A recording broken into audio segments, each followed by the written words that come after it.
News Talk 1540 KXEL is your station where Iowa comes to talk, and good morning. 5 books are drafted. Revisions are in progress on 4 of them. The first one is just coming out. There's no doubt that author Cherie Dargan has been very busy, but she's made time this morning to talk with us. Cherie, congratulations on the release of your first book, and thank you for being with us. Thank you. It's kind of a hoot to be a debut author at age 68, but I hope some of your listeners are encouraged by that. Well, the first book is called The Gift, and I'll give you a chance to talk about it in just a moment. But first, before we get into the specifics of that book, let me ask about the idea of writing a series of books. It's challenging enough to write one. What made you say, I want to write 5? Well, I had been going to the Christian Writers Workshop. Big shout out to Shelley Beach and a whole bunch of wonderful women who gather every summer, and men. So I got the idea during a writing exercise. I thought, I've got all these quilts. What if I wrote a story about a Midwestern family, an Iowa family, and use those quilts to tell family stories? And of course, 98 of it's fiction. So as I started gathering my thoughts and scribbling things down, I realized I had more material. Nobody wants to read an 1,000-page book. Even Jane Smiley decided that wasn't a good idea. She's got a couple of longer books. And I'd like to be a Jane Smiley. I'm not there yet. So I decided originally to write a trilogy. And then during COVID, when they told us to stay indoors, I took them seriously. I was also getting over 2 knee replacements. And I finished the first book. I wanted to show it to my Aunt Jean, and I sent it off to my best friend, who's my beta reader. And I thought, well, I wonder how far I could get with book 2. I kind of know what I want to do. Well, you know what? After you've created the stories and the setting, the stories just flowed. I finished book 2 and sent it off for review. Same thing happened with book 3. I already decided that book 4 was going to be a novella and take place over the Christmas vacation. My main character, Gracie, is a teacher at a community college. So a lot of the books take place over a semester.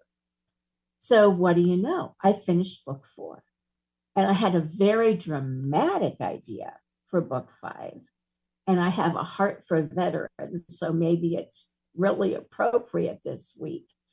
In book 5, we are going to talk about a young man who took his life because of PTSD and the ripple effects from that act, and how my main characters kind of intersect with that situation. I have a friend, and of course, she's my best friend since childhood. But Beth tells me, every book gets better and better. And she had a dream that she was going to go with me to New York City to be on the Today Show, and she was going to schlep my books around. Well, we're not quite the Today Show, but we are talking with author Cherie Dargan, whose debut novel is just coming out now in early November. It's called The Gift. Cherie's a retired teacher from Hawkeye Community College. And I don't want to necessarily give away too much of the plot. We'll give some of the information about it. It is partly historical fiction, but also has some elements in the modern era. Let me ask, though, about the historical fiction aspect, looking back on the World War II era, which there's a lot of information that's out there about it. Is it a rich area to write historical fiction because we have so much that's available, not to mention our collective memory of the time? Well, I knew when I was going to write this first book, it was going to be something of a love letter to my mother and my Aunt Jean. In World War II, my Aunt Jean and her husband, and they were kids. They had just gotten married. I think my uncle wasn't able to get in the military, and they decided, well, we're just going to drive to California and get jobs out there, and we're going to build airplanes. And they both worked in at Roars in Chula Vista, California. And my aunt was a Rosie Riveter. She got pregnant, and my mother, who was a little country school teacher, took the train to California and helped, and then eventually got a job herself at Roars, also as a riveter. I didn't realize my mother was a riveter until after her passing. So I talk about that experience. And instead, what I fictionalize it as, three sisters get on the train at a cousin's urging to come to California. And they go out, and one of them is a nurse, and two of them work at the factory. But I also had in my family, my father grew up in California. In fact, he sang in a gospel quartet in Hollywood, California. And my father had a dear friend in high school, also named Harry, who was Japanese American. And after Pearl Harbor, Harry and his family were sent off to one of the big camps in California. And my father never heard from them again. And you know, my father lived to be about 94. And to his dying day, he said, I should have done more to help Harry. I should have done more to find him after the war.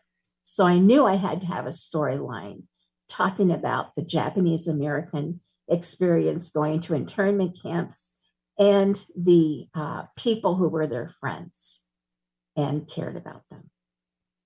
Do you think we have the proper appreciation for, I hate to call it the drama of our ancestors, but for the life experience that they had that really is interesting, but it's hard to see when you know your parents or your aunts and uncles only in that role that they're Exactly. in? I think that's exactly right. And what I do in the book is I have Gracie say that she starts to understand the contrast between reading history in the books and then relating it to your own family tree and seeing that you are just X number of spots from that war. And in Gracie's case, she had a brother who went to war. And so she knows a little bit about that. But to think about her grandmother having four brothers go to war and what that experience would be like. We have a very short memory. And there is, I think, kind of an indifference in many families to understanding their history, to understanding where they came from. And that concerns me greatly as a teacher, as a mother, grandmother, author. There's a lot lost. Every year, we lose more and more people of that great generation. And it's interesting to me, the paradox. If you look at historical fiction, I have a dear friend, Gail Kittleson, who writes extensively about also in historical fiction, also with my wonderful publisher. Have to give a shout out to Mike Parker at WordCrafts Press. But she has written several stories about World War II. And so have a couple of my other friends. So that continues to be a fascinating study. People keep finding diaries.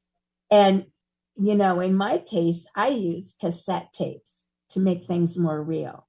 Instead of having my characters read letters, the way I incorporate the second voice, the second narrator, is to have Gracie listen to a series of cassette tapes.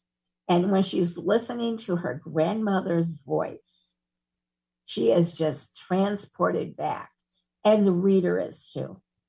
Well, Cherie, congratulations on this debut novel and more work to follow that you're working on now, but always good to know that those drafts are only in the revision stage and you don't have to write them from scratch and stare at the blank page. So congratulations on the gift.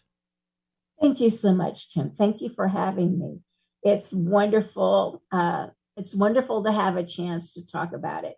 But I'll tell you, the revision, I had no idea how much revision would be necessary.